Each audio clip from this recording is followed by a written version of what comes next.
Good afternoon, Qatar. Good evening, Philippines. Ang ganda ng weather ngayon sa Qatar. May ulan na kaunti. Hindi mainit ngayon, malamig ang hangin. So sana malamig ang utak ninyo. Huwag kayong gaya sa iba kahit malamig. Mainit namang utak, di ba? So, ito lang na live ko na tungkol sa pagpunta ko kahapon doon sa venue. Ginawa ko namang ang best ko, pero parang may kulang pa din sa paningin niya. Pero ako, correct yung ginagawa ko. Ayaw ko naman na mangialam sa ginawa sa iba. Ayaw ko na magpaulit-ulit magsabi na itong gawin natin. Kasi wala naman akong karapatan na sabihan ko sila. Kasi hindi ko kaano-ano. Dapat siya ang may anak na mag-asawa yung anak niya. Dapat siya magsabi na itong gawin ko, itong gusto na style ko. Huwag naman dito sa akin ibalik niya. Kung galit siya sa ibang tao, dito niya ilabas ang galit niya. Talaga bastos yan na pagkababae. Binabastos niya ako, bastusin ko rin siya. Ayaw ko ng ganyan. Marespeto ako sa tao, dapat naman irespeto din niya ako. Hindi niya alam kung anong ugali ko. Ganyan ba ang mga tao na magsimba-simba, pero wala pa ring basbas? Dapat naman isipin bago kayo magsalita sa tao, isipin tama bang mga gawain ninyo. Huwag kayong atat ng atat na hindi mo alam kung anong sinasabi mo. Nakapanakit ka na ng tao. Hindi ko na yun part sa trabaho ko. Pero sinunod kita bilang respeto. Pero huwag mo namang apakan yung pagkatao ko. Sa tingin mo lang katulong ako? Wala akong damdamin, hindi ako masaktan?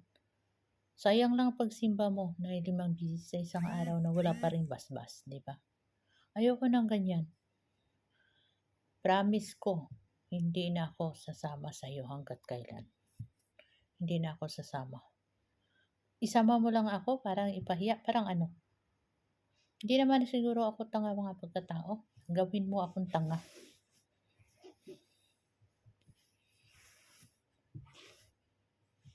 Hindi na yun kasama sa trabaho ko. Madalhin ko nimo sa labas, doon ko magtrabaho sa labas. Tapos, yung mali sa iba, dito mo ibuntong sa akin.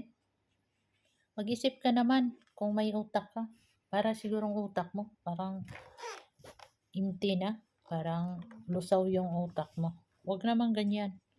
Dapat isipin mo. Isipin mo, bago ka magsalita, isip ka muna. Huwag kang atat ng atat. Kala mo hindi ako nasaktan kahapon?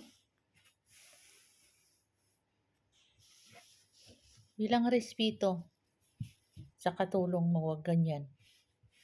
Useless lang pag simba-simba mo. Simba-simba mo, pero wala pa rin basbas. Diba? Ayaw ko ng ganyan na magsabi ka ng ganyan, ganito, na hindi mo alam kung, hindi mo nakita kung anong ginagawa. Dapat magbayad ka ng extra kung dalhin mo ako sa labas. Magbayad ka. Wala kang binabayad kahit isang duling. Mag-isip-isip ka kung may utak ka. Isipin mo bago ka magsalita. Huwag kang manakit ng kapwa ng tao. Kasi may damdamin kami na masaktan. Hindi kami bato na tao na walang isip, walang hiya. Oo, matagal na ako sa inyo.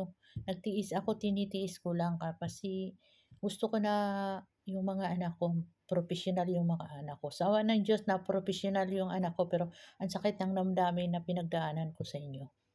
Masakit ng mga salita, kinilunok ko lang para sa mga anak ko na makatapos sila. Pero wag naman hanggat ngayon na lunukin ko lang palagi. Wag naman ganyan. Isipin ninyo nakapanakit na kayo ng tao.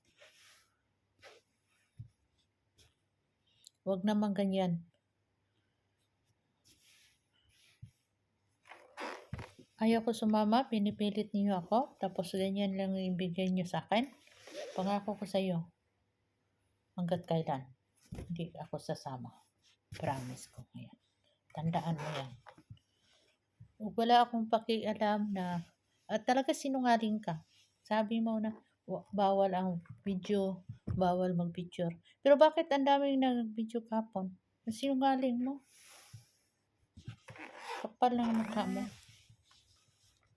Makapal ka ba sa mukha sa iba? Isipin mo muna bago ka magsalita ng ano-ano. Huwag kang atat ng atat. Akala mo, yung nakasulat sa nakalagay sa kontrata ko, akala mo 24 oras yung sakripisyo ko. Hindi 8 oras lang. Mahiya ka naman. Dapat magbayad ka sa mga excess. Hindi lang parang ginawa mo kami na tanga-tangahan. Ano ba yung government namin sa Pilipinas? Walang basbas? Ano yun? Walang kwenta yung mga palisi namin sa Pinas? Isipin ninyo. Bago ka mag-atat, isipin ninyo kung nagsinunod ba ninyo. Diba may mali na kayo? Dapat mag-isip ka muna bago ka mag-atat ng atat. Huwag naman ganyan na feeling correct ka. Correct ka sa paningin mo, pero wala kang hindi correct ka. Mali ka pa rin.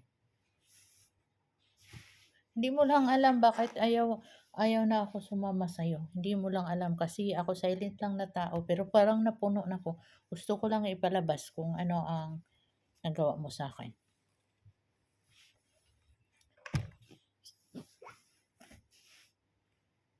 Ako lang tumagal sa inyo na dahil sa ambisyon ko na makatapos yung anak ko.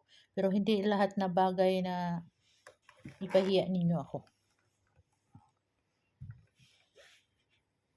Ganyan ba yung mga gawain ninyo? Ganyan ba? Huwag naman ganyan. Isipin ninyo na nakapanakit na kayo ng tao. Yung trabaho dito, ginawa ko ng lahat tapos magsabi pa kayo na hindi ako concentrate. Ano, over-concentrate? Hindi. Huwag kang magsabi na hindi ako concentrate, hindi ako nakapokus sa gawain ko. Over-concentrate. Ginawa ko na ang hindi ko trabaho. So ano pa? Daldal ka ng daldal. Sana matamaan ka po. Ito lang po ang sama ng loob ko, pinalabas ko lang.